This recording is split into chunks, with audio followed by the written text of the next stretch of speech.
This is probably the first time you're ever having a financial conversation of this caliber and you're starting to feel a little bit nervous. Well, guess what, friend? You came to the right place because in this video, we're gonna have the money talk. This is like the dreaded conversation where you need to figure out if someone in your life is going to be contributing to your wedding and you don't really know how to handle it. Let's be honest, financial conversations are not always easy for people, and if they're easy for you, congratulations. You've made it through the matrix successfully. But for the rest of us, this can be more than a little daunting. If you were looking for key talking points or a guideline to handle this conversation with whomever may be contributing, I highly recommend downloading this. It will give you all of the topics and how to ask these questions in this somewhat and occasionally difficult conversation. Even if you don't use this document in the conversation itself, it's going to provide you with enough questions and enough framework to go into this meeting with confidence. So in today's video, we're going to be talking about 6 tips to avoiding wedding money drama, or at least minimizing it to the best of our efforts. So without further ado, let's just jump right on into it. Let me state for the record at the top of this video, I don't know you, I don't know your family, I don't know your partner or your partner's family, I don't know who's contributing or who isn't contributing. Take all this with a grain of salt. If I say something and you're like, that would never fly with my family, then don't do that. It's not a required list, it's just a handful of tips to hopefully help you navigate this a little bit better. Tip number 1.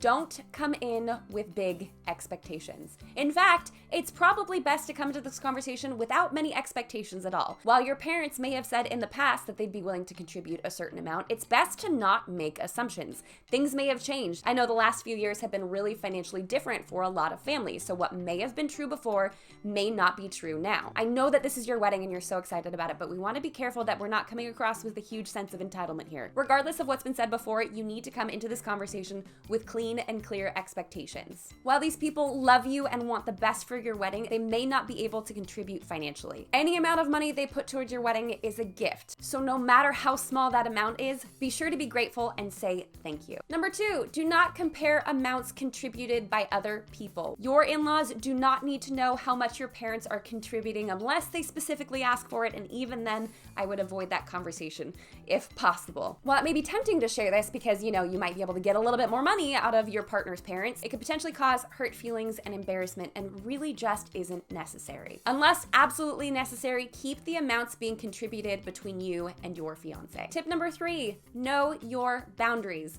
You may have a parent that's willing to step in and pay for the entire catering or pay for your photographer, but that may come with some pretty severe strings attached. If someone's willing to pay the whole bill but take the helm and hijack your entire vision for your wedding day, it may not be worth taking that contribution. Now, depending on your overall finances yourself and your vision for your wedding day, this could be a total dream to pass off the baton and let your mom handle it, or it could be a total nightmare, which is why it's something that's really important to discuss with your fiance before you have this meeting with any financial contributors. You need to know where the hard line is. My guess is you already know if that one parent or set of parents or contributor is going to have strong feelings and emotions about where and how this money is being spent, and you need to decide if that's something you're comfortable moving forward with. But sometimes these contributors can surprise you because you wouldn't expect them to have such high hopes, dreams, wishes, or demands that come along with this money. It could be completely unprecedented and you didn't see it coming, and you still need to be ready to discuss this with your fiance beforehand and or afterwards. Of course, if a contributor comes out and says their demands or expectations and it catches you off guard or you're too emotional to respond in that moment, take a beat. Be calm and say thank you so much. We will definitely consider that and get back to you with our thoughts. Because there's no harm in coming back to them later and either declining their offer or giving them a counter offer of, I can tell photography is really important to you. I want you to know it's important to us as well. We just really feel like it's important to find a photographer that we gel with personally and not just someone who has really beautiful photos. So we love that you're just as invested into this as we are, but we know at the end of the day, it needs to be a decision that we make, and we hope you can support us in that. If there is something that's super important to you, a hard no, or simply something that you're not really wanting to budge on, it's okay to communicate that to the contributor. Just bear in mind that it may mean that you're not getting access to those funds. And this is something I learned from Kara. She is a bridal coach who is incredible. I could tell you how to plan a wedding till I'm blue in the face, right? But sometimes I don't have all the answers to figure out how to navigate all of the emotional side of this. And this is something that Kara said recently in a Q&A that we did. She says it's expected for those that are giving you large amounts of money to have an opinion. That's normal. That's the standard. If someone's just handing you over $5,000, $10,000, or even more than that without any sort of expectation, that is very unusual. So it's almost better to arm yourself with that information going into this. Not so you're going into a battle, but so you can know what your boundaries are, what you're willing to say yes to, and what you will say absolutely no to. Number 4, this may take time. This may not be a one and done conversation. This may be a conversation that you have 3 times before you even have any sort of idea or goal or resolution in this category. Remember that oftentimes money is attached to emotions. So if your parents are trying to figure out how much they can contribute or when they can contribute, that may take them some time. They could be looking at their budget. They could be looking at different accounts. They could be looking at what they could possibly do for you. And you need to give space and time for them to figure that out. Obviously, if you're working on a time crunch and they're taking too long, that's a separate conversation. In fact, in a situation like that, I would say something along the lines of, hey, I know you'd expressed interest in supporting us financially in this way or in paying for our photographer. The time has come, we're needing to book one. Is that something you're still interested in doing? And then opening up the conversation for them to respond. If it's not the right time, then that may be something that you and your partner need to decide or shift gears so you can make a plan moving forward. Tip number 5, get all of those hot button issues out on the table sooner rather than later.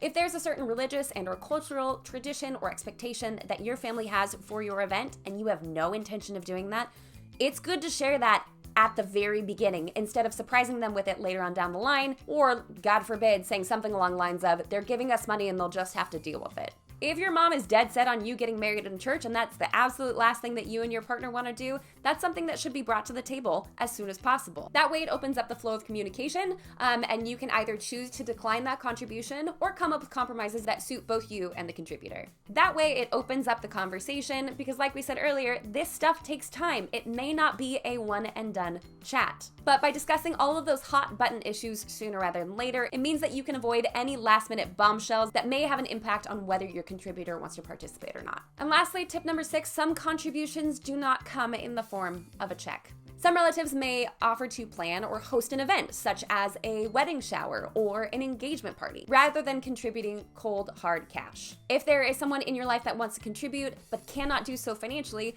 they can help you research different rental companies and find the best cost of chair and find the lowest delivery quote. Those people can also help you set up and tear down for your event, especially if you're going more DIY heavy. Heck, they can even help you with some of your DIYs. There's plenty of places where good old-fashioned elbow grease will help you complete your event. Offloading the stress of a wedding shower or an engagement party may not seem as significant as a big check, but the stressors of all of these extra things that come along with wedding planning can add up to a lot. And honestly, in wedding planning, you either spend the time or you spend the money. So if someone wants to contribute, but not in a financial way, see if you can come up with ways that they can help you with your time. So that's all we have for this week's video, guys. Thank you so much for stopping by. I know that this is not a fun conversation for so many people, so hopefully going through this video will help you a little bit, and definitely download those talking points. Trust me, even if you don't have them at the meeting, you're going to want to at least go over them before having this chat. If you missed it earlier in the video when I linked it up above, I will leave that in the description box down below.